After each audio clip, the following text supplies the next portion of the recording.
Happy सैबत आप सभी को। सबसे पहले मैं परमेश्वर को धन्यवाद करूंगी जिसने हमें यह मौका दिया कि आज हम इस सैबत के दिन ऑनलाइन सैबत सभा के माध्यम से प्रभु की स्तुति और प्रशंसा करने वाले हो सकते हैं और इस दिन को पवित्रता के साथ मनाने वाले हो सकते हैं। भजन संहिता 106:1 में इस प्रकार लिखा है, यहाँ की स्तुति करो, यहोवा का धन्यवाद करो, क्योंकि वह भला है और उसकी करुणा सदा की है। इस सुंदर वचन के साथ मैं आप सभी लोगों का इस ऑनलाइन सैबत सभा में अपने पूरे दिल से बहुत बहुत स्वागत करती हूँ। आइए हम सब अपने सिरों को झुकाकर प्रार्थना में जाएं। धन्यवाद करते हैं पिता परमेश्वर आपका, आपने हमें बहुत आयत से आशीष और बरकतें दी। हर एक बात में हम आपको बहुत बहुत धन्यवाद करते हैं और इसी के साथ अपने गुनाहों के लिए आपसे माफ़ी चाहते हैं। परमेश्वर, हमें हमारे प्रत्येक गुनाह के लिए माफ़ करना और हमें अच्छे अकल और समझ देना, ये गुनाह हमसे दोबारा ना हो सके। परमेश्वर, ख़ास तौर से दुआ करती हूँ इस प्रोग्राम में जितने लोग पार्टिसिपेट करते हैं, आप एक के साथ रहना और उनके अजीज़ों के साथ रहना। प्यारे ईश्वर, दुआ मांगती हूँ प्रभु, आजकल जो कोरोना वायरस नाम की महामारी फैल रही है, इस बीमारी में आप सभी लोगों के साथ रहना और जो लोग संक्रमित हो गए हैं उन्हें अपने पाक लहू में छुपाकर शुद्ध और साफ़ करना परमेश्वर। और जो लोगों ने अपने अजीज़ों को खोया है, उनकी आंखों से आंसुओं को पोंछना और उन्हें तसल्ली और इत्मीनान देना। प्यारे खुदा, दुआ करती हूँ अपने सारे ऑफिसर्स के लिए जो रीजन, यूनियन और अलग अलग स्थानों में पाए जाते हैं, स्कूल, हॉस्पिटल, चर्च, सभी एडमिनिस्ट्रेटर्स के साथ रहना प्रभु जी। सबको बहुत ऐसे आशीष और बरकतें देना और उनके माध्यम से प्रभु आपका पवित्र नाम का कलाम कोने कोने में पहुंचने वाला हो सके। प्यारे ईश्वर, दुआ मांगती हूँ आपकी दूसरी आमद के लिए, जब आप आएँ तो हम आपके साथ जाने वाले हो सकें। वहाँ परमेश्वर, वहाँ कोई न दुख होगा न तकलीफ़ होगी, सिर्फ आनंद ही आनंद होगा प्रभु जी। प्रभु, आने वाले दिनों के लिए हम सबको तैयार करना परमेश्वर। हम जानते हैं कि आपने हमारी विनती को सुना और ग्रहण करा है। यीशु मसीह, हमारे ये सर सदा आपके हुजूरी में इसी तरह झुकते रहे और हम आपको सदा धन्यवाद की भेंट चढ़ाते रहे। अब आप हमारी छोटी सी दुआ को सुनिए और कबूल कीजिए। यीशु मसीह के मीठे और पवित्र नाम से मांग लेते हैं, आमीन।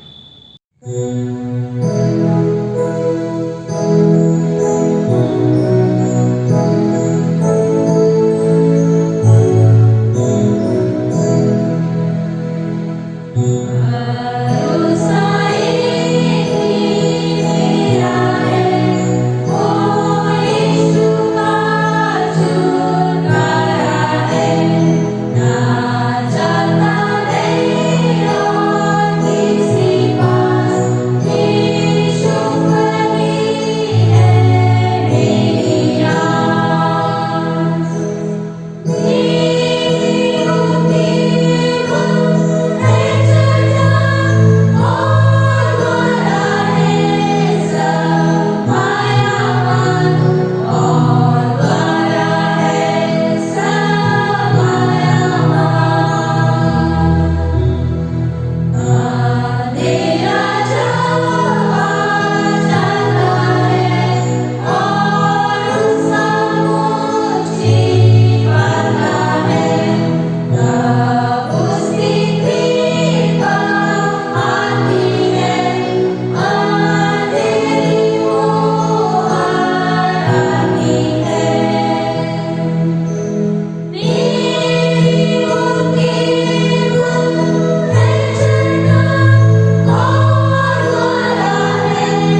लियोलानी अपने विश्वविद्यालय से 1 साल की छुट्टी लेकर एक छात्र मिशनरी बनना चाहती थी।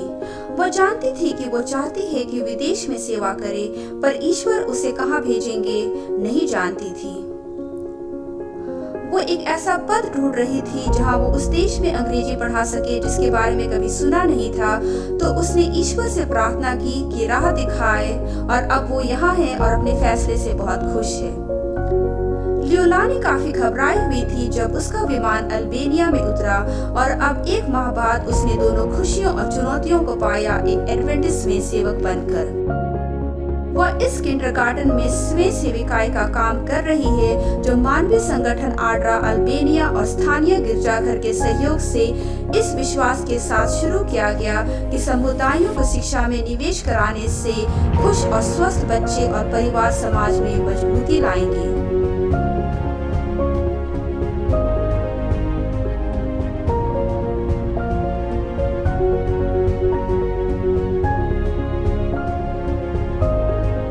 लियोलानी एक किंडरगार्टन ESL टीचर है। वो 3 कक्षाओं में पढ़ाती है और सभी अंग्रेजी में है। उसकी कक्षा ऊर्जा से भरे रहते हैं और विभिन्न क्रियाओं को सीखते हैं।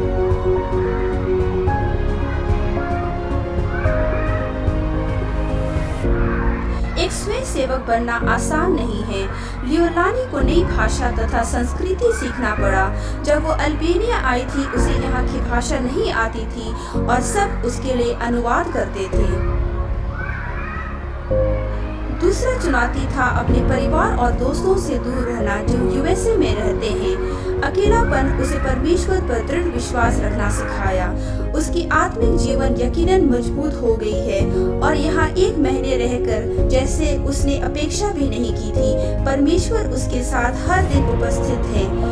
जब वो यहाँ आई, उसका पहला दिन जैसे मैं यहाँ क्या कर रही हूँ, लेकिन इस पूरे समय के दौरान उसने परमेश्वर को महसूस किया। परमेश्वर उसकी देखभाल करते हैं और ये कितना अच्छा एहसास है ये जानना, परमेश्वर हम सब की देखभाल करते हैं, हम सब की निगरानी करते हैं। निवेदन है कि लियोलानी जैसे एडवेंटिस्ट में सेवकों के लिए प्रार्थना करें जिन्होंने परमेश्वर की पुकार को स्वीकारा। आप भी adventistvolunteer.org में वर्तमान स्वयं सेवक अवसरों की सूची को देख सकते हैं। आप सबों को दुनिया भर में 70 एडवेंटिस्ट चर्च के कामों को समर्थन करने के लिए धन्यवाद।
आप सभी दर्शकों का स्वागत करना चाहती हूं आज के हमारे साबो स्कूल पाठ के अध्ययन में, और साथ ही साथ जो हमारे गेस्ट हैं मिस्टर राजेश चंद और पास्टर फ्रैंकलिन फ्रांसिस, मैं आपका भी स्वागत करना चाहती हूं आज के हमारे साबो स्कूल पाठ के अध्ययन में। खुदा बाप का धन्यवाद करती हूं उसके अपरंपार आशीषों के लिए जो उसने हमारी जिंदगियों में दिया है। इतनी बड़ी भयंकर महामारी के बावजूद भी हम सब स्वस्थ पाए जाते हैं और परमेश्वर की स्तुति आराधना हम सब मिलकर एक साथ कर सकते हैं।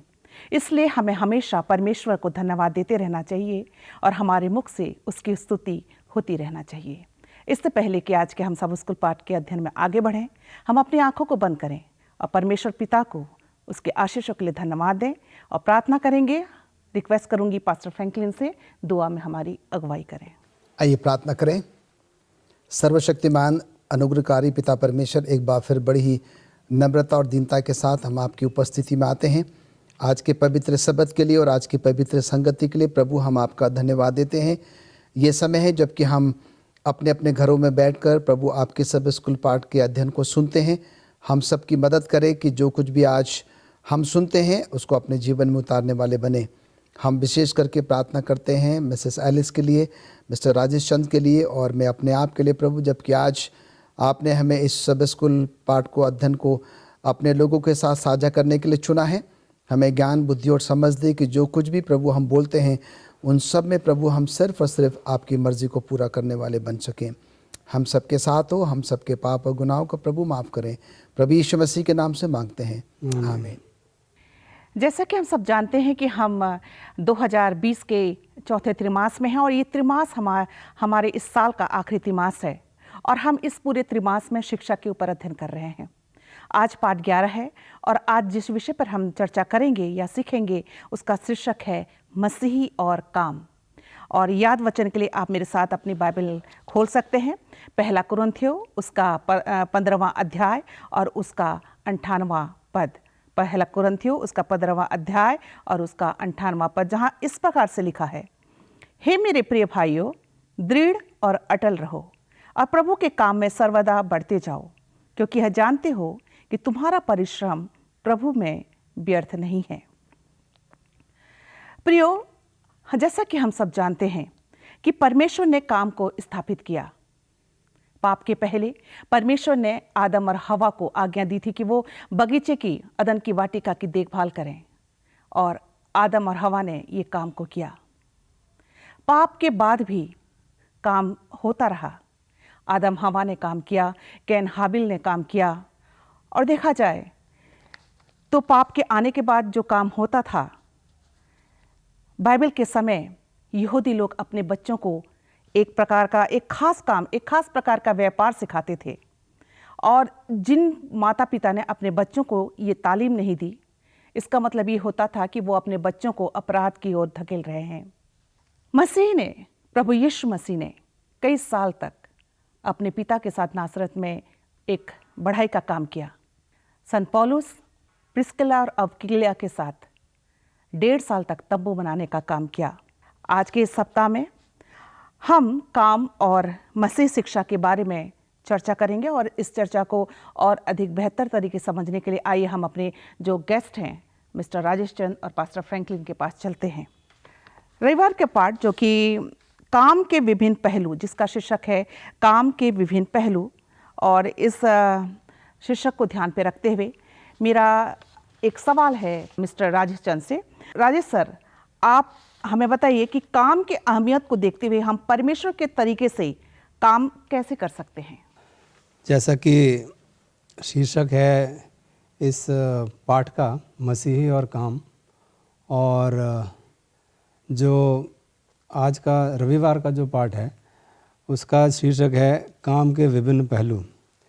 तो हम इसमें मसीही होने के नाते हमारा क्या काम, कैसा काम होना चाहिए। काम तो सारे लोग करते हैं, इस पृथ्वी पर जितने भी लोग रहते हैं सब कुछ ना कुछ काम करते हैं, लेकिन एक मसीही होने के नाते हमारा काम कैसा होना चाहिए वो ज़्यादा ज़रूरी है। और काम के विभिन्न पहलू, किस प्रकार के काम के अनेक पहलू होते हैं। हर एक काम एक जैसा नहीं होता, सब अलग अलग काम होते हैं, अलग अलग पहलू होते हैं सब काम के। ये काम जो शब्द है बहुत ही गहरा, बहुत ही बड़ा शब्द है। और यदि हम सबोपदेशक, जिसे कि अंग्रेज़ी में इक्लेसियास्टिस बोलते हैं, उसका 3 अध्याय और 12 और 13 पद में यहाँ लिखा है, मैंने जान लिया है कि मनुष्यों के लिए आनंद करने और जीवन भर भलाई करने के सिवाय और कुछ भी अच्छा नहीं, और ये भी परमेश्वर का दान है कि मनुष्य खाए पिए और अपने सब परिश्रम में सुखी रहे। यहाँ पर प्रभु के वचन में ये लिखा है कि मनुष्य खाए पिए और अपने सब परिश्रम में सुखी रहे। जो भी कार्य करता है इंसान, उसमें वो सुखी रहे। और ये जो शब्द है काम, ये बहुत संभावित अर्थों वाला एक शब्द है। हम काम क्यों करते हैं? हमें भोजन की आवश्यकता होती है, हमें अपने शरीर को सुचारू रूप से चलाने के लिए हमें एनर्जी की ज़रूरत होती है, जो हमें भोजन से प्राप्त होती है। हमें अपने बिलों का भुगतान करना पड़ता है। जब हम कोई चीज़ खरीदते हैं तो हमें पैसा देना पड़ता है, तो उस पैसे को देने के लिए हमें काम करना पड़ता है। और तीसरी बात यह है कि आगे का जो कठिन समय, हम नहीं जानते हैं कि क्या समय हमारे सामने आएगा हमारे भविष्य में, तो उस कठिन समय के लिए हम कुछ ना कुछ पैसा जो है वो बचाने की कोशिश करते हैं। तो ये 3 बातें हो सकती हैं कि हम काम क्यों करते हैं। पहला तो हमें भोजन की आवश्यकता होती है, जो हमें बिना काम करे नहीं मिलेगा। और दूसरी, हमें अपने भोजन को प्राप्त करने के लिए हमें उसकी खरीदारी करनी पड़ेगी, उसको कहीं से लाना पड़ेगा खरीद के, तभी हम वो भोजन को ग्रहण कर सकते हैं, तो अपने बिलों को भुगतान करने के लिए। और तीसरी बात है कि आगे कठिन समय जो आ सकता है उसको ध्यान में रखते हुए पैसा बचाने की ज़रूरत होती है। तो ऐसा होता है कि कभी कभी काम हमारा बहुत कठिन होता है। बहुत कठिन काम, शारीरिक काम जो करते हैं उसमें बहुत कठिनाई भी हो सकती है। और कभी कभी हम ये भी सोचने लगते हैं कि अरे ये इतना कठिन काम है, इससे तो अच्छा होता कि हम ये काम नहीं करते। लेकिन हमें ये ध्यान रखना चाहिए कि बिना काम करे हमें ये जो हमने अभी 3 बातें देखी हैं वो हमें प्राप्त नहीं हो सकती हैं। तो चाहे कठिन काम हो, वो काम ना होने से अच्छा है। और काम जो है वो आदमी को बहुत ही इम्पोर्टेंस देता है, बहुत ही अहमियत देता है। जो काम नहीं करते हैं, हम जानते हैं कि वो आगे से अपने जीवन में सफल नहीं होते हैं। तो हम इन प्रश्नों का उत्तर कैसे दे सकते हैं? जैसे कोई हमसे पूछता है कि आप क्या काम करते हैं या आप क्या हैं, तो हम क्या बताते हैं? जब कोई हमसे पूछता है कि आप क्या हैं, तो हम उसे अपनी कार्य के बारे में, अपने व्यवसाय के बारे में हम उसको बताते हैं। और हम लोगों को ये बताते हैं कि हम क्या नौकरी करते हैं या क्या काम करते हैं। रिटायर होने के बाद अधिकतर लोग जो हैं वो काम करना पसंद करते हैं। रिटायर होने के बाद भी जब सेवानिवृत्त हो जाते हैं तो चाहते हैं कि वो थोड़ा और काम कर लें ताकि वो स्वस्थ रह सकें। और कभी कभी वो एक समाज सेवक के रूप में भी कार्य करते हैं। और नौकरी जो है वो हमें सुबह बिस्तर से उठने का एक अवसर देती है। अगर हम कार्य नहीं करते हैं तो हम सोते रहेंगे, लेज़ी बन जाएंगे। तो इसलिए हमें काम करने की ज़रूरत होती है। अगर हम उत्पत्ति 3 और उसका 19वां पद पढ़ें तो उससे हमें पता चलता है कि हमारे कार्य करने का मकसद क्या है, हम क्यों काम करते हैं और परमेश्वर ने हमको काम क्यों दिया है। हम ये भी देखते हैं कि पतन के बाद जो कार्य का जो स्वरूप था वो बदल गया है।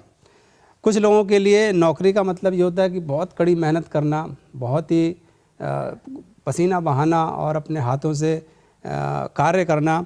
और कभी कभी ऐसा भी होता है कि वो इतनी कड़ी मेहनत करने के बाद वो बीमार भी हो जाते हैं, तो वो चाहते हैं कि वो काम छोड़ दें या सेवानिवृत्त हो जाएं। बीमार हो जाते हैं और बीमारी उनकी ख़त्म नहीं होती है कार्य करने के दौरान। कुछ लोग ऐसे भी होते हैं जो ये कहते हैं कि नौकरी जो है वो उनके जीवन का एक हिस्सा है और अगर वो काम नहीं करेंगे तो उन्हें बहुत दुख होता है। वो ये भी नहीं जानते हैं कि अगर वो सेवानिवृत्त हो जाते हैं तो वो फिर क्या करेंगे उसके बाद। और उन्हें कहाँ जाना है, क्या करना है, कहाँ मुड़ना है, ये सब वो नहीं जानते हैं और इसी उसमें वो कभी कभी उनकी मृत्यु भी हो जाती है। तो ये एक बहुत ही अहम बात है। लेकिन एज ए क्रिश्चियन मसीह होने के नाते हमें ये जानना चाहिए कि प्रभु जो है वो हमें काम देता है और हमसे क्या अपेक्षा करता है। ये सबसे अहम बात है कि जो भी हम कार्य करते हैं उसको हम अच्छी तरह से कर रहे हैं, नहीं कर रहे हैं, और प्रभु जो है वो हमसे क्या अपेक्षा करता है उस काम के प्रति।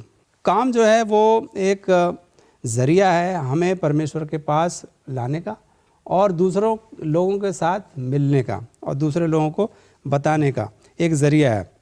तो ये परमेश्वर के साथ हमारी कहना चाहिए मित्रता का एक हिस्सा है।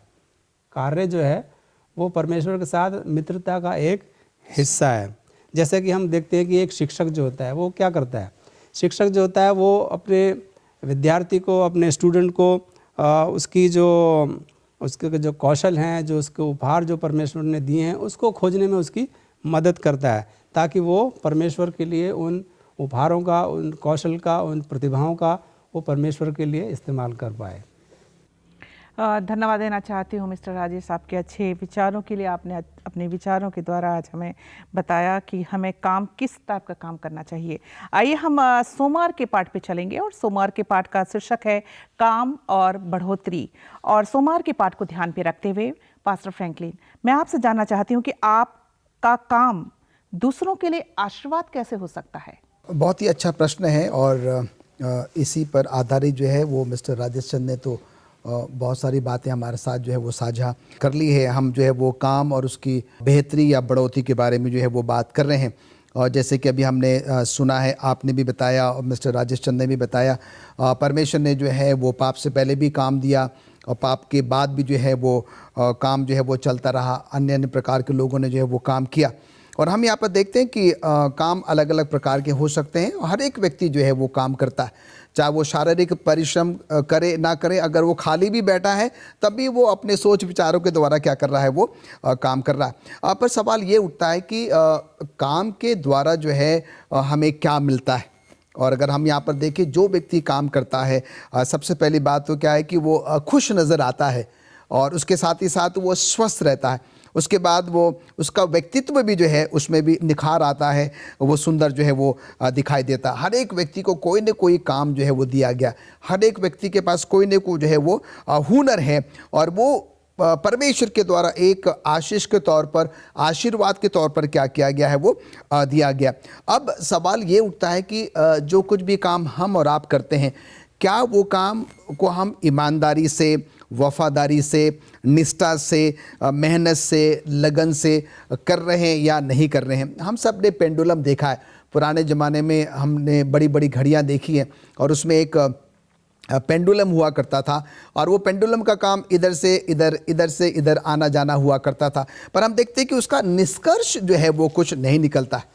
उसी प्रकार से कई बार हम तो काम तो ज़रूर करते हैं, पर सवाल ये उठता है कि क्या उसका कुछ आउटकम है या नहीं है, क्या उसका कुछ फ़ायदा हो रहा है या नहीं हो रहा है, क्या उसमें कुछ बढ़ोतरी हो रही है या नहीं हो रही है। और इसीलिए हम यहाँ पर देखते हैं कि परमेश्वर ने हम सबों को जो है ये काम दिया है और ये काम जो है, जो परमेश्वर ने हमें एक आशीर्वाद, एक आशीष के तौर पर दिया है, जो हमें खुशी देता है, संतुष्टि देता है और हमारे स्वास्थ्य में जो है एक बेहतरी लेकर आता, एक ऊर्जा भी जो है वो लेकर आता है। ये चंद आयतें मेरे पास हैं, मैं जल्दी से आपके साथ शेयर करना चाहता हूँ। अगर हम व्यवस्था विवरण उसका 16वां अध्याय और उसका 15वां पद अगर हम पढ़ेंगे तो यहाँ पर लिखता है कि परमेश्वर तेरे सारे बढ़ती और सारे कामों को क्या करेगा, आशीष देगा। पर कब देगा? जब हम अपने कामों के द्वारा परमेश्वर को महिमा देते हैं और दूसरे के लिए क्या करते हैं, एक आशीष का कारण बढ़ते हैं। सबोपदेशक 9:10 में लिखता है, जो काम तुझे मिले उसे अपनी शक्ति भर करना, क्योंकि अधोलोक में कोई काम तुझे करने को नहीं मिलेगा। कहने का मतलब ये, हमारा काम छोटा हो बड़ा हो, हम उस काम को क्या करें, बड़ी लगन और बड़ी मेहनत के साथ करें। नीति वचन 21:25 में लिखता है, आलसी आदमी अपने लालसा में ही मर जाता है, क्योंकि उसके हाथ में काम वो नहीं कर पाता। तो कई बार हमने देखा है कि कई ऐसे हैं कि वो कुछ नहीं करना मांगते हैं, ऐसे ही पड़ा रहना मांगते हैं और जिसके द्वारा क्या होता है कि वो एक आलस्य उनके अंदर में जो है वो आ जाता है, और धीरे धीरे करते करते ना सिर्फ वो अपने शरीर को तो शिथिल कर देते हैं, कमज़ोर कर देते हैं, और अपने परिवार के लिए भी क्या है कि वो कुछ नहीं कर पाते हैं, अपनी कुछ कमा नहीं पाते हैं अपने लिए, अपने परिवार के लिए, जिससे कि वो क्या कर सके, अपना जीवन यापन कर सके। और इसलिए मिसेस एलिस, इन सारी बातों का जो निचोड़ है वो ये है कि परमेश्वर ने हम सबों को जो है क्या दिया है, काम दिया है, और हम सबों से परमेश्वर आशा करता है कि हम उस काम को बड़ी ही निपुणता के साथ, ईमानदारी के साथ, वफादारी के साथ, निष्ठा के साथ करें, जिससे कि परमेश्वर भी खुश हो, हम भी खुश हो, और हमारे लोग भी जो है वो परिवार के लोग भी क्या हो उसमें खुशी को प्राप्त कर सकें। धन्यवाद देना चाहती हूँ पास्टर फ्रैंकलिन आपके अच्छे विचारों के लिए। आई हम मंगलवार के पाठ पे चलेंगे, और जिसका शीर्षक है बेहतरीन कार्य करना, बेहतरीन कार्य करना। और इस मंगलवार के पाठ को ध्यान पे रखते हुए मिस्टर राजेश, मैं आपसे जानना चाहती हूँ कि जब हमें परमेश्वर ज्ञान, कौशल, प्रतिभा और शिक्षा का वरदान देता है तो वो हमसे क्या अपेक्षा करता है? जैसा कि आपने बताया कि बेहतरीन कार्य करना, हम अपनी प्रतिभाओं का, अपने कौशल का किस प्रकार से इस्तेमाल कर सकते हैं ताकि प्रभु के लिए उत्कृष्ट काम हो। जैसे कि हम अपने जीवन में भी देखते हैं कि जब भी हम कोई काम करते हैं तो हम भी ये उम्मीद करते हैं कि हम अच्छा काम करें, और दूसरों से भी हम ये अपेक्षा करते हैं कि वो अच्छा कार्य हमें करके दें। बॉस की भी हमारी ये कामना होती है कि उसके लोग जो हैं वो अच्छा काम करके दें। तो ये एक बहुत ही नॉर्मल सी बात है, हम सब चाहते हैं, परंतु परमेश्वर भी हमसे ये चाहता है कि हम उत्कृष्ट कार्य करें, बेहतरीन कार्य करें। निर्गमन की किताब उसका 25वां अध्याय और 1 से 30 तक हम यहाँ पढ़ सकते हैं, 39वीं पद को भी हम पढ़ सकते हैं। और इस पाठ में हम देखते हैं कि परमेश्वर ने मूसा को उसके लिए एक तंबू बनाने के लिए कहा था। तो हम देखते हैं कि मूसा जो है वो कह सकता था कि हे परमेश्वर, मैं 40 साल से, जब से मैं मिस्र से भागा था तब से मैं तंबू बनाने का काम कर रहा हूँ, उसे बहुत एक्सपीरियंस है तंबू बनाने का। और परमेश्वर जो है उसने मूसा को ही चुना, क्योंकि उस समय में मूसा के टाइम में और भी लोग तंबू बनाते थे, परमेश्वर किसी और को भी कह सकता था तंबू बनाने के लिए, परंतु परमेश्वर ने मूसा को ही चुना। और मूसा को उसने बहुत ही बारीकी से तंबू बनाने के विवरण दिए, क्योंकि परमेश्वर चाहता था कि एक उत्कृष्ट कार्य हो, बहुत अच्छे तरीके से हो। कम से कम 150, जैसे कि पाठ में लिखा है, 150 निर्देश वो मूसा को देता है परमेश्वर। और परमेश्वर ने मूसा को उसकी आज्ञाओं को बहुत बारीकी से ध्यान देने को कहा था। क्यों कहा था? क्योंकि परमेश्वर चाहता था कि एक अच्छा काम हो, एक उत्कृष्ट काम हो। हम देखते हैं कि नोआ को भी परमेश्वर ने बहुत बारीकी से विवरण दिया था वो नाव बनाने के लिए। तो ये दर्शाता है कि परमेश्वर हमसे प्यार करता है, उत्कृष्ट प्यार करता है, और हमसे उत्कृष्ट काम की अपेक्षा भी परमेश्वर करता है। परमेश्वर को कोई भी लापरवाही से किया हुआ काम जो वो पसंद नहीं आता है। ये बहुत ही ज़रूरी बात है कि हम जब परमेश्वर के लिए काम करें और कोई भी काम करें तो हम उसे पूरी लगन के साथ करें। जिस प्रकार की हमारे बाइबल में भी लिखा है कि हमें पूरी लगन से, पूरे अपने तन, मन और धन लगा के कार्य करना चाहिए। तो परमेश्वर जो है वो मूसा को डेरा बनाने का काम देता है और वो शुरू करता है उसको बनाना। और निर्गमन 31 अध्याय 1 से 6 और 35 अध्याय 30 से 36 में हम ये पढ़ते हैं कि परमेश्वर स्वयं लोगों को कौशल देता है। देखिए, जब परमेश्वर को हमें कार्य करने के लिए निर्देश देता है तो हमें उस कार्य को करने के लिए कौशल देता है, हमें सामर्थ्य देता है, हमें विवेक देता है, शक्ति देता है, ताकि हम उस काम को पूर्ण रूप से कर सकें। जिस प्रकार से हम देखते हैं कि 2 आदमियों को, अन्य आदमियों को भी सीखने के लिए विशेष कौशल दिया था। तो इससे हमें ये शिक्षा मिलती है कि चाहे हम पापी हैं, हम जानते हैं कि हम लोग सब पापी हैं, तो पापी होना कोई बहाना नहीं होना चाहिए। हमें परमेश्वर के काम को करने के लिए हमारा पापी होना एक बहाना नहीं होना चाहिए। परमेश्वर हमसे उम्मीद करता है कि हम भरसक प्रयत्न करें, पूरी कोशिश करें और अपनी शिक्षा, अपना कौशल और अपने समय का उत्कृष्ट इस्तेमाल करें। धन्यवाद देना चाहूँगी मिस्टर राजेश आपके अच्छे विचारों के लिए। और हमें काम, अगर हमें जो भी काम मिलता है प्रियो, हमें उसे दिल लगा के करना चाहिए। आइए हम बुधवार के पाठ पे चलेंगे और बुधवार के पाठ का शीर्षक है काम और आत्मिक जीवन। और बुधवार के पाठ को ध्यान पे रखते हुए मैं पास्टर फ्रैंकलिन से जानना चाहूँगी कि आत्मा के अनुसार चलने का मतलब क्या होता है। बड़ा ही अच्छा प्रश्न है और इसको हमने पहले भी कई बार डिस्कस किया है। और हम यहाँ पर देखते हैं कि यदि हम ये कहते हैं कि हम आत्मा के द्वारा जीवित हैं, तो हमें ये सलाह दी जाती है, हमसे आशा की जाती है कि हम क्या करें, आत्मा के अनुसार चले भी। एक ईसाई धर्म को मानने का तात्पर्य जो है, हम ये बिल्कुल भी ना समझें, ना माने कि ईसाई धर्म या मसीह धर्म जो है वो ऐसा है कि जब चाहे हम उसको ग्रहण कर ले, जब चाहे हम उसको छोड़ दें। जैसे कि हम प्रतिदिन क्या करते हैं, कपड़े पहनते हैं और कपड़े उतार देते हैं। तो हमारा मसीह धर्म जो है वो बिल्कुल भी ऐसा नहीं है और ना ही हमें बाइबल इस प्रकार से बताती है। मसीह धर्म जो है, जो अगर आपने शुरू किया है एक मसीह जीवन यापन करना, तो आपको अपने मृत्यु तक जो है क्या करना है, उसी प्रकार का मसीह जीवन जो है वो यापन करना चाहिए। उसमें किसी भी प्रकार की कोई तब्दीली, कोई बदलाव, कोई परिवर्तन जो है वो नहीं आना चाहिए। कहने का मतलब यहाँ पर यह है मिसेस एलिस कि एक आध्यात्मिक परिवर्तन के छोड़ कोई ऐसा परिवर्तन आप में नहीं आना चाहिए जिससे कि आप अपने मसीह धर्म को क्या करें, एक खेल या एक मजाक जो है वो समझ ले। ऐसा देखा गया है कि हम जो है अपने आप को मसीह कहते हैं, कई सदियों से जो है हम मसीह बने हुए हैं। हमारा एक बहुत ही अच्छा नाम है, हम एक बहुत ही अच्छे मसीह परिवार से संबंध जो है वो रखते हैं।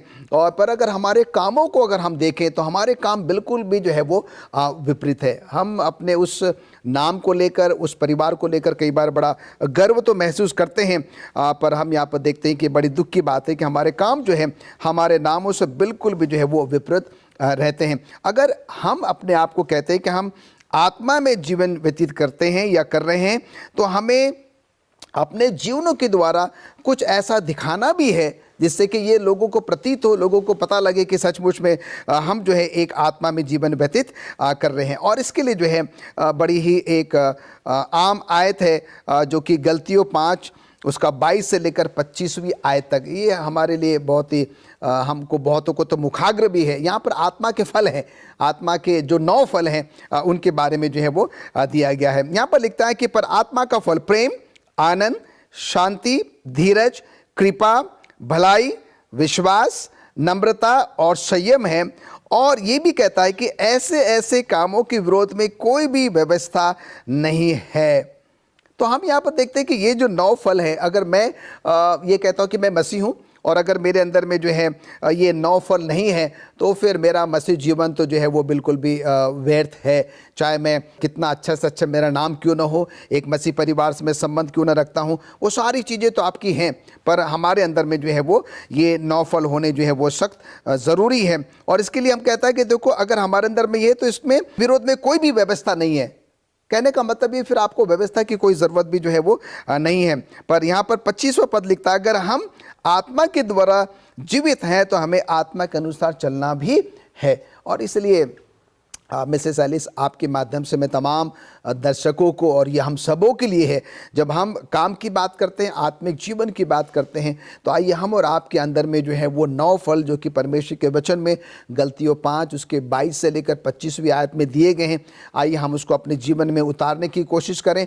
और जब हम उसके अनुसार, आत्मा के अनुसार जीवन यापन करेंगे, तो ये जाहिर सी बात है कि हम कोई ऐसा काम नहीं करेंगे जिससे कि परमेश्वर को दुख होगा या हमारे लोगों को जो है वो दुख होगा। तो आइए परमेश्वर हम सबों को आशीष दे कि जब हम एक आत्मिक जीवन यापन करते हैं तो इन 9 आत्मा के फलों को ध्यान में रखेंगे और उसके अनुसार जो है वो जीवन यापन करने की कोशिश करेंगे। धन्यवाद पास्टर फ्रैंकलिन, बहुत अच्छे विचारों के लिए कि आत्मा के फलों के बारे में आपने हमें बताया।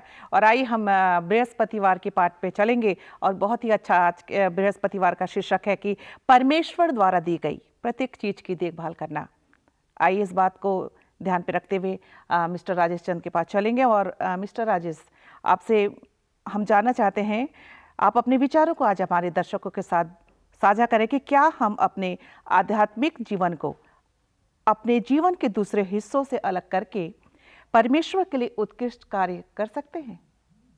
परमेश्वर, सबसे पहले मैं इस बात पर ध्यान दूंगा कि परमेश्वर द्वारा दी गई प्रत्येक चीज़ की देखभाल करना, जिसे हम सिंपल भाषा में, तो वैसे तो प्रत्येक वस्तु जो इस संसार में है वो परमेश्वर के द्वारा दी गई है, लेकिन परमेश्वर ने जो हमें दिया है, जो हमारे जीवन में दिया है, उसका भंडारीपन हम कैसे करें। तो सबसे पहले मैं यहाँ पढ़ना चाहूँगा सबोपदेशक 9 और उसके 10वां पद। यहाँ पर लिखा है, और ये आपने शुरू में भी पढ़ा था, जो काम तुझे मिले उसे अपनी शक्ति भर करना, क्योंकि अधोलोक में जहाँ तू जाने वाला है वहाँ ना काम, ना युक्ति, ना ज्ञान और ना बुद्धि है। और ये पद राजा सुलेमान की सलाह है कि परमेश्वर हमारे जीवन के सभी पक्षों में जो कुछ भी देता है हम उसकी देखभाल कैसे करें। तो हमारे सामने ये प्रश्न उठता है कि मसीही भंडारीपन क्या है। ईश्वर जो हमें देता है उन सब उपहारों का ख्याल रखना और उनका अच्छा प्रबंधक बनना। अब बहुत से लोग ये सोचते हैं कि भंडारीपन जो है वो हमारे पैसे का प्रबंधन करने के बारे में है। ऐसा नहीं है, उससे भी बढ़कर है ये। इसलिए हमें अपनी समझदारी को केवल पैसे तक ही सीमित नहीं रखना चाहिए। हमें ये नहीं सोचना चाहिए कि जो परमेश्वर ने हमें धन दौलत दी है हम उसी की देखभाल करें। परमेश्वर ने जो भी हमें प्रतिभा दी है, जो भी हमें कौशल दिया है, जो भी हमें ऊर्जा दी है, जो भी हमें शक्ति दी है, शिक्षा दी है, बहुत सारी चीज़ें हैं, उन सब का प्रबंधन हमें कैसे करना है, वो रियल सेंस में वो ये भंडारीपन है। परमेश्वर ने हमें उपहार, चीज़ें और आशीषें दी हैं, तो हम उनके निमित्त ही कार्य करें। और पतरस कहता है कि परमेश्वर हम में से सबको उपहार देता है और हम एक प्रबंधक के रूप में परमेश्वर के प्रति जिम्मेदार होते हैं कि हम किस प्रकार से उन उपहारों, पैसा, समय, ऊर्जा, प्रतिभा, इन सब का इस्तेमाल हम कैसे करें। आज हमारे सामने सबसे बड़ी समस्या ये है कि हम जीवन के विभिन्न हिस्सों को एक दूसरे से अलग कर देते हैं। जैसे कि हम कह सकते हैं कि हमारे जीवन में 3 भाग हैं। पहला है हमारा व्यावसायिक लाइफ या व्यावसायिक जीवन, प्रोफेशनल लाइफ जिसे हम कहते हैं। दूसरा है फैमिली लाइफ, पारिवारिक जीवन। और तीसरा है स्पिरिचुअल लाइफ, जो आध्यात्मिक जीवन। तो ये तीनों के बीच में हमें बहुत ही अच्छा सामंजस्य बना के चलना चाहिए। लेकिन हम क्या करते हैं कि हम तीनों चीज़ों को अलग कर देते हैं। आध्यात्मिक जीवन को हम अपने जीवन से अलग करके उसको हमारे व्यावसायिक जीवन में, हमारे पारिवारिक जीवन में हम उसको इस्तेमाल नहीं करते हैं और उसको नहीं लाते हैं, उसको अलग कर देते हैं। तो आज के पाठ में, ये बृहस्पतिवार के पाठ में, परमेश्वर हमें ये बताता है कि हमें अपना जो आध्यात्मिक जीवन है उसको हमारे पारिवारिक जीवन में भी होना चाहिए, उसको हमारे प्रोफेशनल लाइफ में या हमारे व्यावसायिक जीवन में भी होना चाहिए। हमें इनको अलग नहीं करना चाहिए।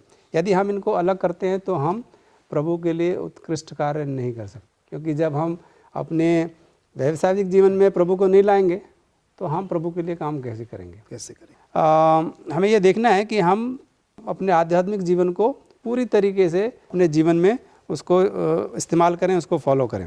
हमें अपने जीवन के सभी हिस्सों में आध्यात्मिक होना बहुत ज़रूरी है। हमें फैमिली लाइफ में भी, हमें प्रोफेशनल लाइफ में भी हमें स्पिरिचुअल होना है। ये नहीं कि सिर्फ स्पिरिचुअल अलग है, फैमिली अलग है और प्रोफेशनल अलग है, ऐसा नहीं। आध्यात्मिक जीवन सब तरफ होना चाहिए, तभी हम प्रभु के लिए उत्कृष्ट कार्य कर सकते हैं। धन्यवाद देना चाहती हूँ मिस्टर राजेश आपके अच्छे विचारों के लिए। और आइए हम शुक्रवार के पाठ पे चलेंगे। और शुक्रवार के पाठ को ध्यान पे रखते हुए पास्टर फ्रैंकलिन, मैं आपसे जानना चाहती हूँ कि काम क्या एक अभिशाप है या आशीर्वाद? हम शुक्रवार के पाठ में हैं और हम यहाँ पर देखते हैं कि आपने ये प्रश्न किया है कि हमारा जो काम है वो अभिशाप है या आशीर्वाद है। और हम यहाँ पर देखते हैं कि परमेश्वर ने जो कुछ भी बनाया है उसमें अभिशाप तो नहीं हो सकता, क्योंकि परमेश्वर ने, अगर हम सृष्टि की तरफ अगर जाएं, उत्पत्ति से अगर हम शुरू करते हैं, परमेश्वर ने जब मनुष्य को बनाया और आप अगर उसके पहले अध्याय में जाए तो कहता है कि सब कुछ अच्छा ही अच्छा था और परमेश्वर जो है कुछ भी खराब नहीं बना सकता या उसने नहीं बनाया है। तो हम यहाँ पर देखते हैं कि अभिशाप होने का तो बिल्कुल भी कोई मतलब ही जो है वो नहीं उठता। पर हम यहाँ पर देखते हैं कि अगर हम बड़ी बारीकी से जो है अगर हम उत्पत्ति से अगर अध्ययन करें तो वहाँ पर हम देखते हैं कि परमेश्वर ने जो है काम को श्रापित नहीं किया, काम को अभी श्राप जो है वो नहीं दिया, पर जमीन को जो है वो क्या किया, उसने श्रापित जो है वो किया है। और मिसेस एलन जी वाइट जो कि हमारी नबिया हैं, प्रॉफिटेस हैं, वो ये कहती हैं कि काम जो कि हमें परमेश्वर के द्वारा दिया गया है वो क्या है, एक बहुत बड़ा आशीर्वाद है, एक बहुत बड़ी जो है वो आशीष है। तो हम यहाँ पर देखते हैं कि पाप से पहले भी काम था, पाप के बाद भी जो है वो काम था, पर अब ये हम सब पे निर्भर करता है कि वो काम जो परमेश्वर ने हमें और आपको जो है वो दिया है। अभी थोड़े समय पहले से हम डिस्कस करते आ रहे हैं कि काम जो है वो हमारे लिए कैसे फ़ायदेमंद जो है वो हो सकता है। और हम यहाँ पर देखते हैं कि परमेश्वर ने हर एक व्यक्ति को क्या किया है, वो काम दिया है। क्यों? क्योंकि परमेश्वर स्वयं जो है वो काम से बड़ा प्रेम करता है और बहुत ही सिस्टमैटिकली जो है, आप अगर इस पूरे ब्रह्मांड की रचना को देखें, सृष्टि की रचना को देखें जो कि हम बाइबल में जो है वो पढ़ते हैं, और हमारा परमेश्वर जो बहुत ही सिस्टमैटिक परमेश्वर है, अनुशासित परमेश्वर है, और उसको जो है गड़बड़ी बिल्कुल भी जो है वो पसंद नहीं है, और वो काम को जो है बहुत पसंद करता है क्योंकि उसने स्वयं ने जो है वो काम किया है। और हम यहाँ पर देखते हैं कि काम से हम सबों को क्या है कि बहुत सारे लाभ होते हैं, और काम हमें जो है वो खुश रहने में मदद करता है। और काम से जब हम काम में व्यस्त होते हैं तो हमारा मन जो है वो इधर उधर नहीं भटकता। काम हमें क्या करता है, स्वस्थ रखता है, और मेहनत करने वाला कभी भी क्या है कि वो भूखा नहीं पड़ सकता। अभी थोड़ा समय पहले राजेश सर ने जो है वो हमें इस पर जो है वो बताया है, इस पर रोशनी जो है उन्होंने डाली है। और हम यहाँ पर ये भी देखते हैं कि जब हम काम करते हैं तो क्या होता है कि हम अपने लिए, अपने परिवार के लिए जो है वो कुछ कमा सकते हैं, जो कि इस दुनिया में रहने के लिए जो है मुझे और आपको क्या है कि बहुत ही ज़्यादा ज़रूरी है। अब प्रश्न के दूसरे हिस्से में आते हैं। ये तो हमने सारी आशीषों की बात करी है, आशीर्वाद की बात करी है, पर ये श्रापित जो है वो कैसे हो सकता है? और हम यहाँ पर देखते कई बार आपने लोगों को देखा होगा कि वो इतना ज़्यादा काम करते हैं, अंग्रेजी में उसको कहता है कि वो वर्कोहॉलिक हो जाते हैं, उनको कुछ और ध्यान नहीं होता है, वो दिन और रात 24 घंटे शायद पैसा कमाने में इतनी उनमें धुन चढ़ जाती है, इतना ज़्यादा वो बिज़ी हो जाते हैं, व्यस्त हो जाते हैं, तो वो अपने शरीर का भी ध्यान नहीं देते हैं, बराबर खाते पीते नहीं हैं, आराम जो है वो नहीं करते हैं। और हम देखते हैं कि ये काम हमारे लिए और आपके लिए तभी अभिशाप बन जाता है जब हम क्या करते हैं, अपने शरीर से ज़्यादा काम करने की कोशिश करते हैं, अब बिना अपने शरीर की जो है वो देखभाल किए हुए। परमेश्वर ने काम को आशीर्वादित किया, काम को आशीष के तौर पर जो है वो देखा, पर हम मनुष्य जो है उसको क्या करते हैं, उस आशीर्वाद को श्राप में बदल देते हैं। कैसे? कुछ एक्स्ट्रा ऑर्डिनरी करते हुए, जो कि हमें और आपको जो है वो नहीं करना चाहिए। और यही बात हमने देखा कि मिसेस एलन जी वाइट ने भी हमें बताया है कि काम जो परमेश्वर ने हम सबों को दिया है, और काम जो है हम सबों के लिए बहुत ही एक बड़ी आशीष है, और आशीष का कारण भी जो है वो बनता है। और हमने सब उपदेश में भी पढ़ा है कि जो भी काम मुझे और आपको दिया गया, हम उसको बड़ी ईमानदारी के साथ, बड़ी निष्ठा के साथ, बड़ी लगन के साथ, बड़ी मेहनत के साथ जो अगर हम करते हैं तो सचमुच में परमेश्वर भी खुश होता है, हम भी खुश होते हैं, हमारे द्वारा जो है वो दूसरे लोग भी जो है वो खुश होते हैं। तो आइए परमेश्वर हमारी मदद करे कि हम अपने काम को, चाहे वो काम छोटा हो बड़ा हो, जैसा भी क्यों ना हो, हम उसको बड़ी मेहनत, बड़ी ईमानदारी, बड़ी वफादारी के साथ करें, क्योंकि ये काम परमेश्वर के द्वारा दिया गया, और परमेश्वर कहता है कि ये एक आशीर्वाद है जो कि मैंने अपने लोगों को दिया है। धन्यवाद देना चाहूँगी पास्टर फ्रैंकलिन आपके अच्छे विचारों के लिए। और प्रिय दर्शकों, मैं आप सबों से गुजारिश करना चाहूँगी कि हमें यदि कोई काम मिला है प्रभु के द्वारा तो उसे बड़े ही लगन के साथ, बड़ी मेहनत के साथ और बड़ी ईमानदारी के साथ करें, और प्रभु के काम में बढ़ते जाएं, दृढ़ और अटल रहते हुए, क्योंकि प्रभु में हमारा परिश्रम व्यर्थ नहीं है। आइए इस बात को ध्यान पे रखते हुए आज हम अपने सब स्कूल पाठ का अध्ययन को ख़त्म करेंगे। और इससे पहले कि ख़त्म करें, मैं मिस्टर राजेश चंद और पास्टर फ्रैंकलिन का धन्यवाद करना चाहूँगी। उम्मीद करती हूँ कि आज का लेसन स्टडी हम सबों के लिए एक आशीष का कारण रहा होगा। और आइए हम अपने सब स्कूल पाठ के अध्ययन को ख़त्म करेंगे। और इससे पहले कि ख़त्म करें, हम दुआ करेंगे। और मिस्टर राजेश चंद, आपसे मैं रिक्वेस्ट करूँगी दुआ में हमारी अगुवाई करें। आइए हम अपने इस अध्ययन को ख़त्म करने के लिए हम प्रार्थना करेंगे। हमारे सर्वशक्तिमान परमेश्वर, हम आपका धन्यवाद करते हैं इस अच्छे समय के लिए जो आप हमने दिया कि हम यहाँ पर आकर इस पाठ का अध्ययन कर पाए प्रभु। हम जानते हैं प्रभु कि ये पाठ हमारे जीवन के लिए कितना आवश्यक है। एक मसीही होने के नाते परमेश्वर हमारी बहुत सारी जिम्मेदारियां हैं प्रभु, हम उन जिम्मेदारियों को अच्छी तरह से निभा सकें।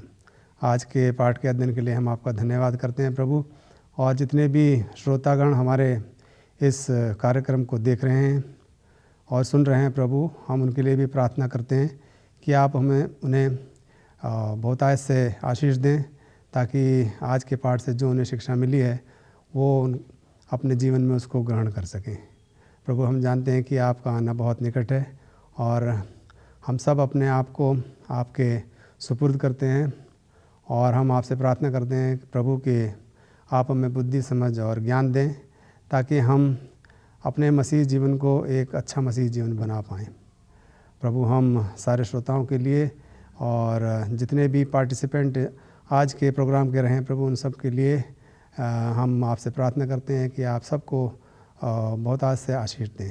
इस छोटी विनती को प्रभु यीशु मसीह के नाम से मांगते हैं, दया से सुनें और ग्रहण करें। आमीन।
आओ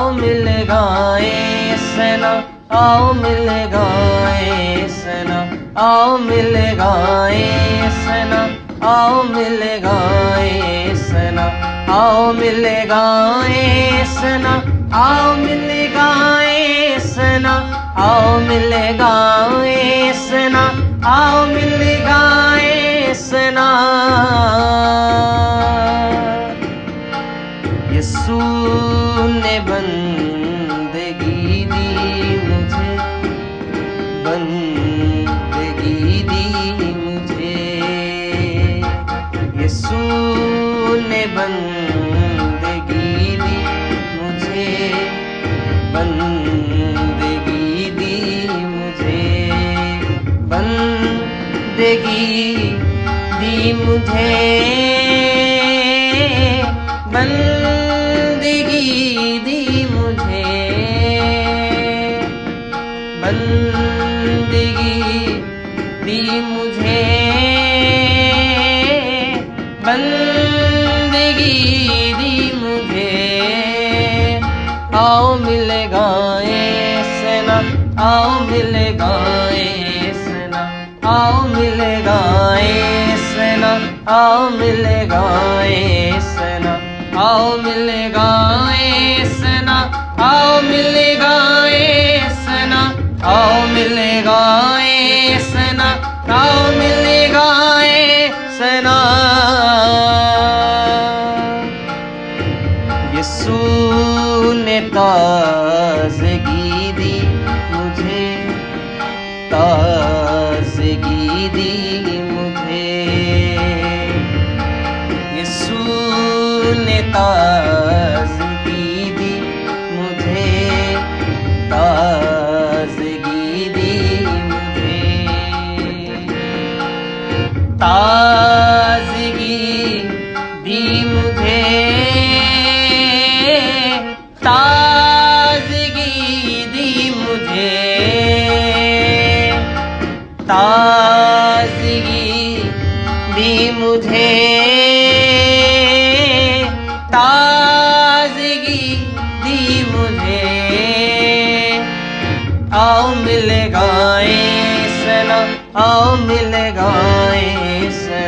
आओ मिले गाए सना, आओ मिले गाए सना, आओ मिले गाए सना, आओ मिले गाए सना, आओ मिले गाए सना, आओ मिले गाए सना।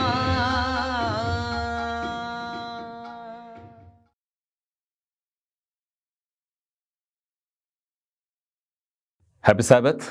परमेश्वर आप सबों को बहुतायत से आशीष करे। जब हम आज के वचन में जाते हैं, कितना ही अच्छा समय है कि परमेश्वर हमें हर दिन एक नया चांस देता है, एक मौका देता है जीने का। उसमें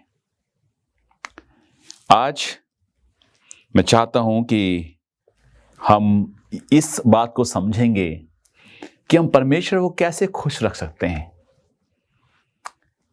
जब ये बात आती है कि हाँ, मैं परमेश्वर को कैसे खुश रख सकता हूं, क्या मुझे परमेश्वर को खुश रखने के लिए बहुत चढ़ावा चढ़ाना पड़ेगा, या मुझे बहुत दिनों तक फास्टिंग करनी पड़ेगी, उपवास रखना पड़ेगा। आपने देखा होगा कि बहुत सारे हमारे भाई बंधु हैं जो परमेश्वर को खुश करने की कोशिश करते हैं। ऑफ कोर्स करना चाहिए खुश, नहीं कभी सोचा है क्या मैं अपने माँ बाप को कैसे खुश करूं? और माँ बाप की खुशी किस में है? और माँ बाप की खुशी उसमें है कि जब हम अपने माँ बाप की आज्ञा मानते हैं, उसका आदर करते हैं। यदि मुझे माँ बाप को खुश रखना है तो मेरी माँ नहीं बोलेगी बेटा तुम नंगे पैरी रहो। यदि मुझे माँ बाप को खुश रखना है, अपने पिताजी को खुश करना है, वो नहीं बोलेगा बेटा तुम जो है खाना खाना छोड़ दो। वो हमारी खुशी से खुश होते हैं कि हम किस में सुरक्षित हैं, किस में हम सुरक्षित पाए जाते हैं। इसी का तो प्रभु यीशु मसीह कहते हैं यूहन्ना का 14:15 में, वहां लिखता है कि यदि तुम मुझसे प्यार करते हो तो मेरी आज्ञाओं को मानो। वो क्यों चाहता है कि हम उसकी आज्ञाओं को माने? क्यों चाहता है?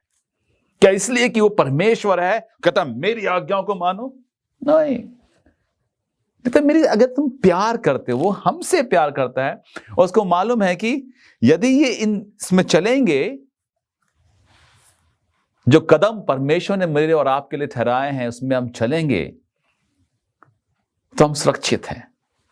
और सुरक्षित सिर्फ इस जहां के लिए नहीं है, परंतु उस अवधि जहां के लिए है जो परमेश्वर मेरे लिए और आपके लिए तैयार कर रहा है।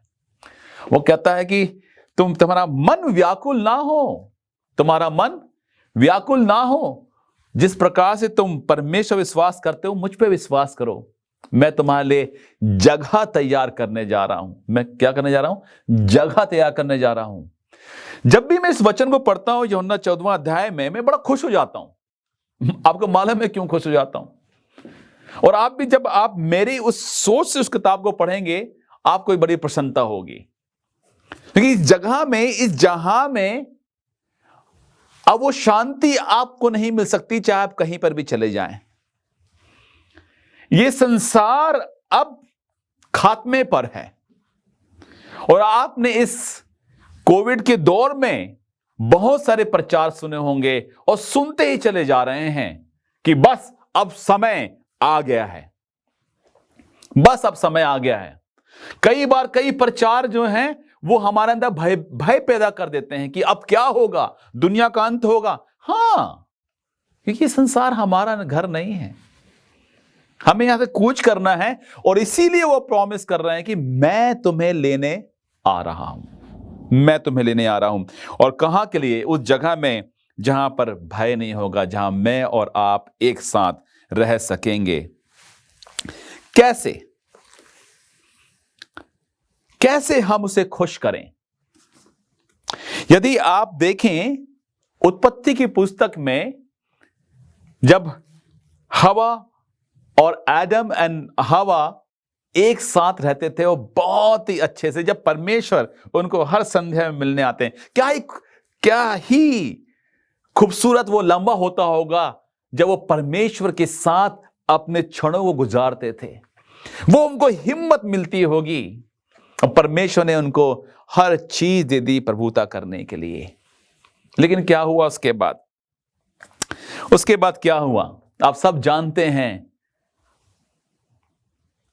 कि उन्होंने अपनी आजादी, जो आजादी परमेश्वर ने उनको दी थी। कई लोग बोलते हैं कि परमेश्वर ने आदम को माली बनाया था, गार्डनर बनाया था। नहीं, परमेश्वर ने आदम को किंग बनाया था, किंग ऑफ द अर्थ। और हर चीज उसके अंदर थी, हर चीज उसके अधीन थी। परमेश्वर ने हर चीज उसके अधीन ठहरा दिया था, लेकिन वो आजादी उसने बेच दिया, वो आजादी उसने बेच दिया। हवा का जब पहली औलाद हुई, जिसको पता भी नहीं था कि बच्चे कैसे जन्म होगा, नहीं मालूम था उसको। वो लम्हा, अगर आप पढ़ें उत्पत्ति की पुस्तक, उसका 4वां अध्याय, उसकी पहली आयत में लिखा है कि उसने जब उस बच्चे को पाया, और उसमें लिखा है मैंने यहोवा की सहायता से यह पुरुष पाया है, यहोवा की सहायता से। And God help her for delivery. दो दे डिसोबेड, उन्होंने भले ही उनको नकार दिया, लेकिन फिर भी परमेश्वर उनके हर पल साथ था, ताकि ये समझ सकें कि परमेश्वर किस बात में खुश होता है, किस बात में वो आनंद मनाता है।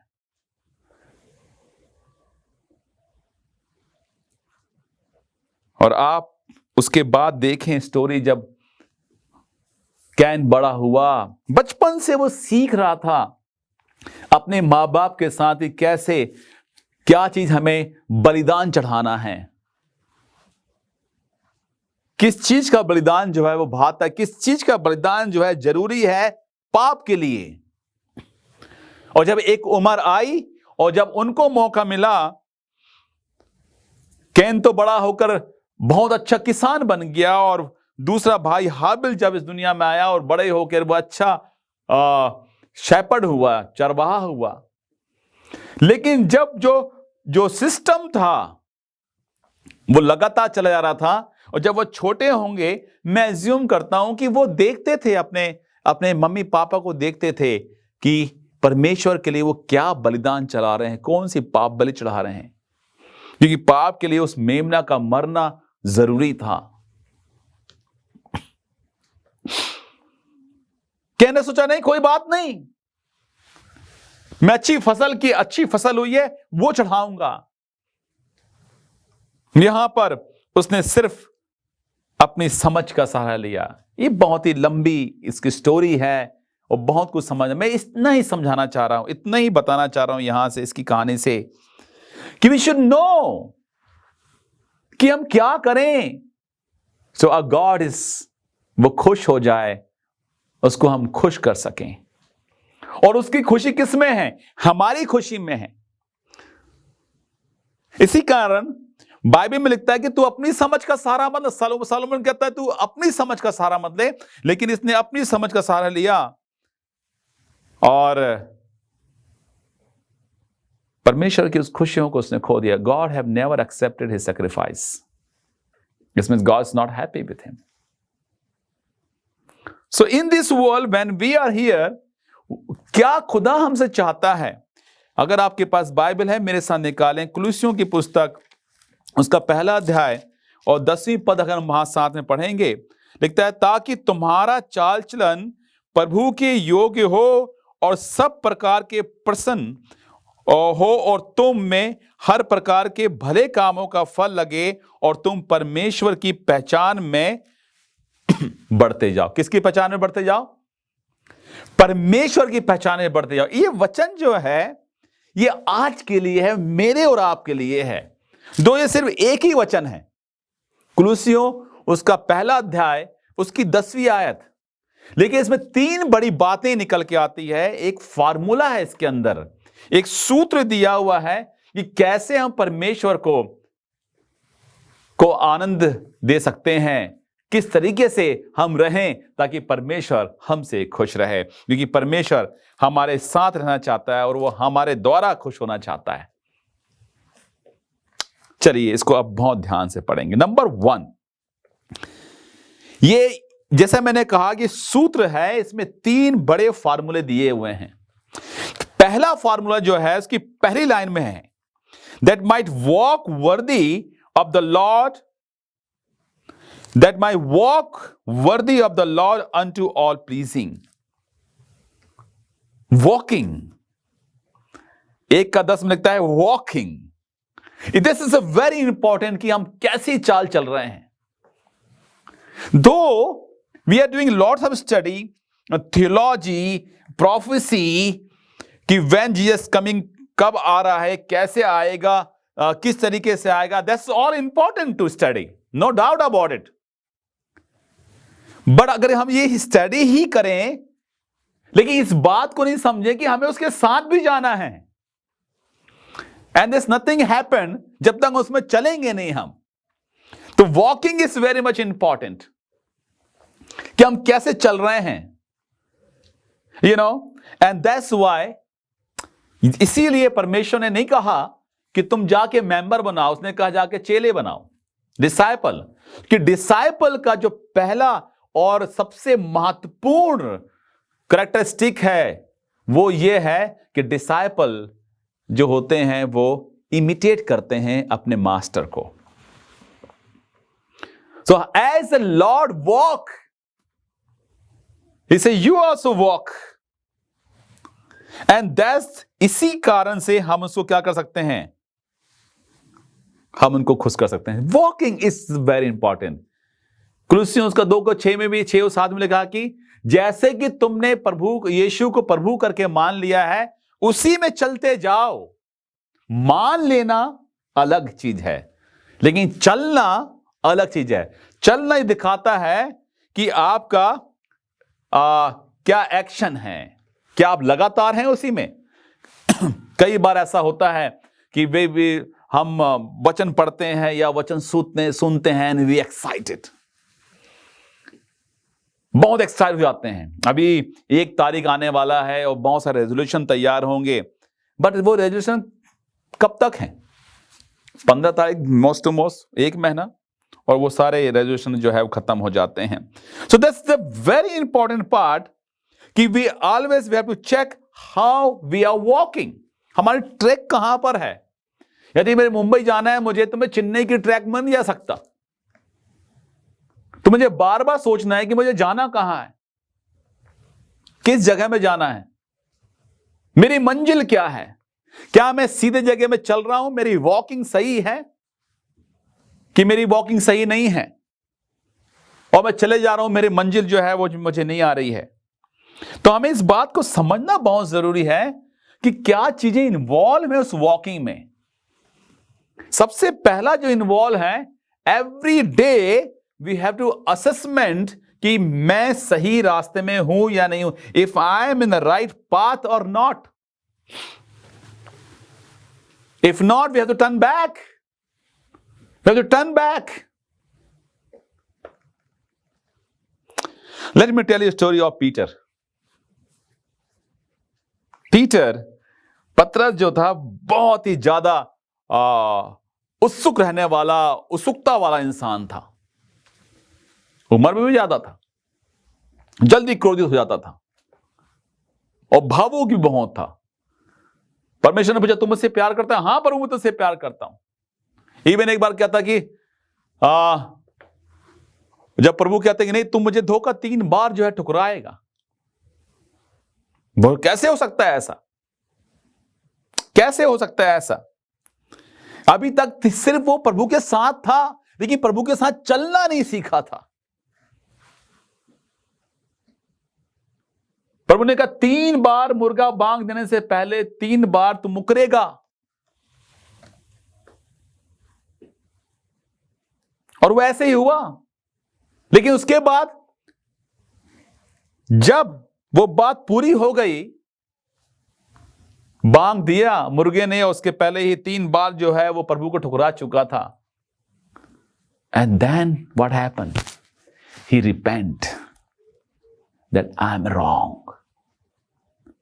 Though he was with Christ 3.5 years, but he doesn't know how to walk.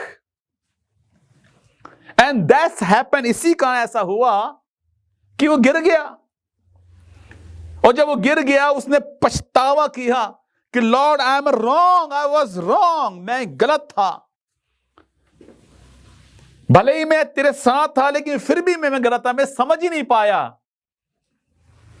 और उसके बाद उसका जीवन बदल गया,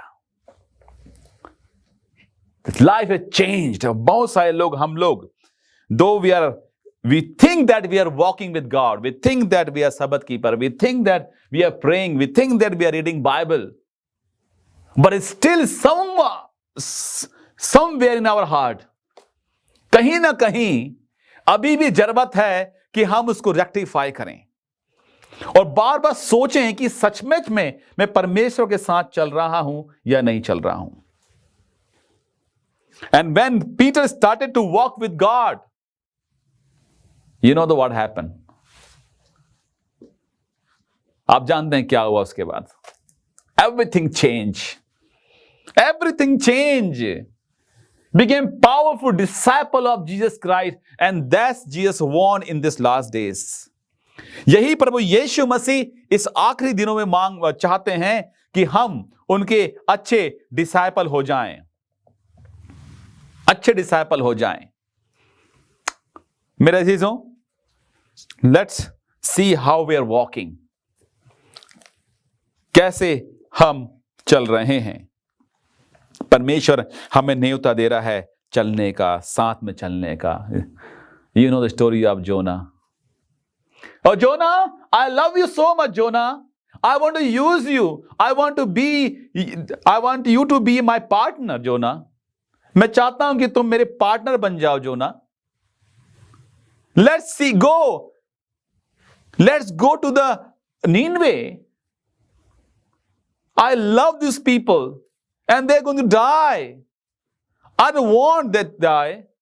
उनके पाप भर चुके हैं और मैं क्रोध में हूं उनसे, मैं उनको मार दूंगा। तुम जाके बताओ उनको, समझाओ उनको। So Jonah wanted to, God wanted to give the partnership. But what he said, he's supposed to walk with the Lord, लेकिन he started walking against the Lord. Direct opposite direction. You know the story. उसको जाना था नीनवे, जाने लगा तरसीस। और परमेश्वर ने खुद उसको कहा कि Jonah, go to Nineveh. You know, अगर परमेश्वर कह रहा है जाने को, तो it means you are not going alone. My dear, God himself with us. Even he is going ahead to us to prepare the way for me and you. Today, when in the last days and Jesus about to come, my friends, Jesus wanted you and me to walk with him. And we have to find out, though we are walking, though we are thinking that we are in the right track, but if we are missing Jesus in our life, it means your walk is not appropriate. Your walk is an opposite direction, my friends. तो ये बात हमें समझना बहुत जरूरी है कि अगर मैं वॉक कर रहा हूं तो क्या मैं महसूस करता हूं कि प्रभु यीशु मसीह मेरे साथ चल रहा है या नहीं चल रहा है। Walking is important. Walking is important. And the first step of your walk will decide your destiny. पहला स्टेप आपके डेस्टिनी को डिसाइड करती है, आपकी मंजिल को डिसाइड करती है। इसीलिए इंपॉर्टेंट यह है कि in the first step itself we have to assist ourself. Lord, show me the right path so I may walk accordingly. The second formula यहां पर जो है इस वचन में, पहला कुलुस्सियों के पहले अध्याय के 10वें पद में यहां पर being fruitful in every good work, being fruitful for every good work, it means this is important working. The first part is walking, but second very important is working. What we are doing actually. If we are doing something, so what will happen? The fruit should come. अगर आप दिन भर काम करते हैं तो उसका कोई ना कोई परिणाम निकल के आना बहुत जरूरी है. और बाइबल बार बार इस बात को बताती है कि मैंने तुम्हें चुना है, तुमने मुझे नहीं, और तुम्हें ठहराया भी है ताकि तुम क्या करो, फल लेके आओ. उत्पत्ति 3:10 लिखा है कि अब कुल्हाड़ा पेड़ों की जड़ में रखा हुआ है, जो पेड़ फल नहीं लाते वो काट दिए जाते हैं. तो यदि मैं क्या काम कर रहा हूं, क्या मेरे जीवन से वो फ्रूट, वो फल जो परमेश्वर चाहता है वो आ रहा है, नहीं आ रहा है? वरना मैं अपने ही में लगा हुआ हूं, अपने में ही चल रहा हूं. अजीजों, समझना है, इस आखिरी दिनों में हम इस चीज को समझने की कोशिश करें कि क्या मैं जो कर रहा हूं, जो भी काम कर रहा हूं, उसमें फल आ रहे हैं, नहीं आ रहे हैं. और सबसे बड़ा काम क्या है? If you and I believe that we are disciple of Jesus Christ, तो फ्रूट्स आना जरूरी है, फ्रूट्स आना जरूरी है. तो यहां पर इसका लिखता है कि तुम्हारे हर भले कामों का फल लगे. क्या किस किस्म के फल आ रहे हैं? लोग आपको देख के क्या किस्म का फल देख रहे हैं? एक बार मैं आपको कहानी बताता हूं. दो बच्चे थे, दे आर वेरी नॉटी. तो एक ग्राउंड फ्लोर था, सेकंड फ्लोर में उनका कमरा था, और मम्मी पापा स्टिक थे, खेलने जाने के लिए टाइम टू टाइम जाना अलाउ करते थे. तो लेकिन उनकी खिड़की के पास एक पेड़ लगा था, सूखा पेड़ था वो, और वहीं से वो खिड़की से कूद के वो पेड़ से किनारे नीचे उतर के वो खेलने चले जाया करते थे. जिंदगी अच्छी कट रही थी, मम्मी पापा को पता भी नहीं था कि जा रहे हैं. एक बार उन्हें सुन लिया मम्मी पापा को ये बोलते हुए कि दोनों आपस में डिस्कस कर रहे थे, माँ बाप, कि अरे वो पेड़ बड़ा सूख गया है, मैं चाहता हूं कि कटवा दूं, कोई फल वल तो आना नहीं है उसमें. अब इनको लगा कि पेड़ कट जाएगा तो फल कहां से आएगा, फिर हम जाएंगे कैसे? तो अरे मम्मी पापा बोलते अगर फल नहीं आ रहा, अगर फल आ जाएगा तो नहीं काटेंगे. तो वो 2 किलो जो है वो एप्पल खरीद के लाते हैं, और एप्पल जो है वो लटका देते हैं पेड़ में, फंसा देते हैं, और बात करते हैं, मम्मी बड़ा अच्छा फल आ गया वहां पर. पापा ने भी देखा, मम्मी ने देखा, हाँ फल तो आ गया. तो मम्मी पापा बोलते हैं, यार लेकिन थोड़ी ताज्जुब की बात है, ये पेड़ था आम का, लेकिन ये सेब कहां से आ गया इसमें? ऐसे क्या फल देखना चाहता है परमेश्वर हमारे जीवन में? इस चीज को समझना बहुत जरूरी है. क्या फल हमारे जीवन में आ रहे हैं, इस चीज को समझना बहुत जरूरी है. तो आप और मैं इस चीजों को समझें कि मैं और आप के जीवन से कौन सा फल नजर आ रहा है. तो हमारे काम जो है बहुत इंपॉर्टेंट है. यदि हम काम करेंगे, परमेश्वर के साथ काम करेंगे, और परमेश्वर जो चाहता है वो करेंगे, so of course what will get good fruits and our Lord will be happy.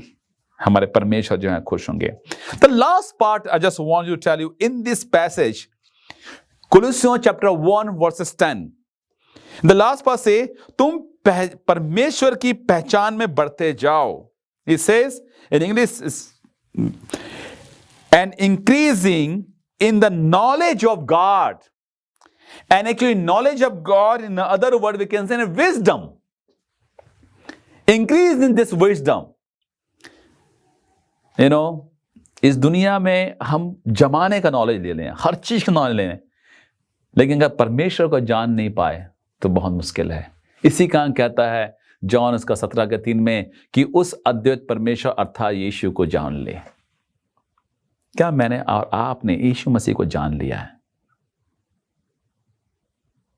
क्या हम समझ गए हैं? और यदि हाँ, तो क्या वो मुझसे खुश है?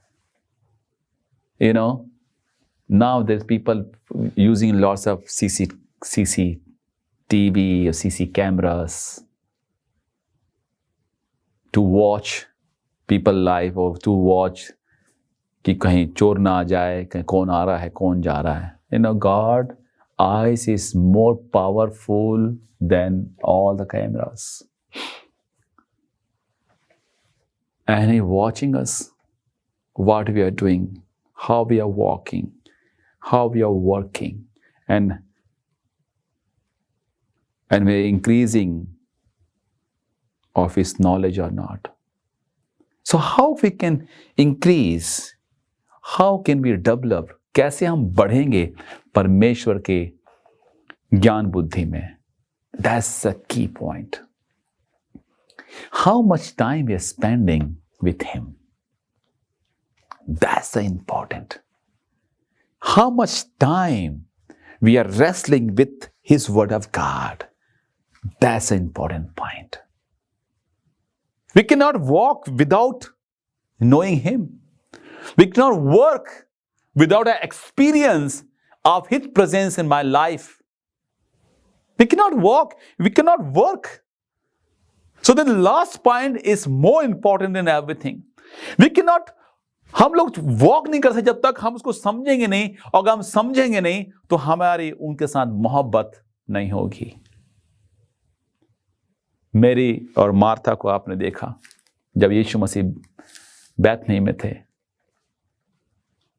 मेरी उसके चढ़ने के पास बैठ गई और मार्था दुनिया में लगी रही. आज जब हमको मालूम है यीशु मसीह का आना निकट है, फिर भी हम दुनियाओं में लगे हुए हैं अजीजों.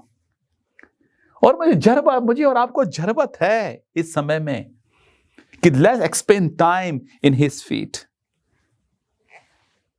अपने आप को सौंप दे उस चरणों में, तभी तो वो हमें सिखाएगा, वो हमें वो सारी बातें बताएगा. And He will give the strength to you and me. कैसे फेस करना है इन विपत्तियों को. He will give the strength and recharge my spiritual life to face tomorrow. Are you ready for that?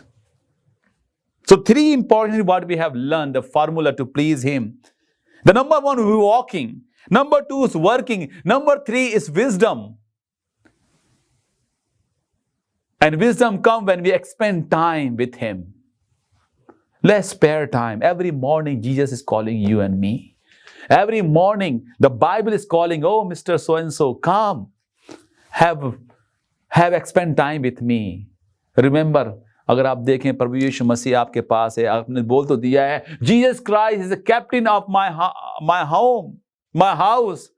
But captain से हम मिलते ही नहीं हैं. और कैसे मिलेंगे यीशु मसीह से? जब हम खोलेंगे खुदा के कलाम को तब तो मिल पाएंगे ना. सो अब ये समय जरूरत है कि ज्यादा से ज्यादा समय हम क्या करें, परमेश्वर के चरणों के पास बिताएं.